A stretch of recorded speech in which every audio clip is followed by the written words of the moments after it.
રાજકોટ અગ્નિકાંડની ઘટના બાદ ફાયર વિભાગ જાગ્યું। શાસક પક્ષના દંડક ધર્મેશ વાણિયાવાલાનું ફૂડ કોર્ટ સીલ કરી દેવાયું। રાજકોટમાં અગ્નિકાંડની ઘટના બન્યા બાદ સુરતમાં મનપા સફાળું જાગ્યું છે। છેલ્લા 3-4 દિવસથી સીલિંગની પ્રક્રિયા શરૂ કરવામાં આવી રહી છે, જેમાં અલગ અલગ સંયુક્ત ઓપરેશન શરૂ કરવામાં આવ્યા છે। ટેમ્પરરી સ્ટ્રક્ચરમાં ફૂડ કોર્નર અથવા તો કોઈ પણ ધંધાકીય પ્રવૃત્તિ ચાલતી હોય તેને બંધ કરાવવામાં આવી રહી છે, પરંતુ હજી શાસક પક્ષના નેતાઓ જ અધિકારીઓને દાદ આપતા ન હોય તેવું જણાઈ રહ્યું છે।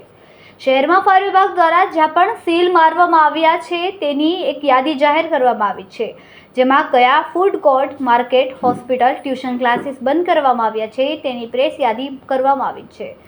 તેમાં ગેલેક્સી સર્કલ પાસે આવેલા લા પિન્ટોલા ફૂડ કોર્ટ પણ સીલ કરી દેવામાં આવ્યો હોવાની વાત સામે આવી છે, પરંતુ આજે જ્યારે તપાસવામાં આવ્યું ત્યારે આ ફૂડ કોર્ટ ચાલુ હોવાનું જણાઈ આવ્યું હતું। વાહનોની અવરજવર પણ ચાલુ હતી અને અંદર કેટલીક દુકાનો પણ ચાલુ હોવાનું જાણવા મળ્યું છે। મહત્વની બાબત છે કે સીલ માર્યા હોવાનો ઉલ્લેખ કરવામાં આવ્યો હોવા છતાં આ ફૂડ કોર્ટ કેવી રીતે ચાલી રહ્યો છે। કેમેરામેન સેનિલ વિરાણી સાથે વિશાલ શેઠા, માનવ પ્રભા ન્યૂઝ, સુરત। અમારા વિડિયોની નવી અપડેટ મેળવવા માટે સબસ્ક્રાઇબ કરો માનવ પ્રભા ન્યૂઝ ચેનલને। બેલ આઇકન ક્લિક કરો લેટેસ્ટ વિડિયો સૌથી પહેલા મેળવવા માટે।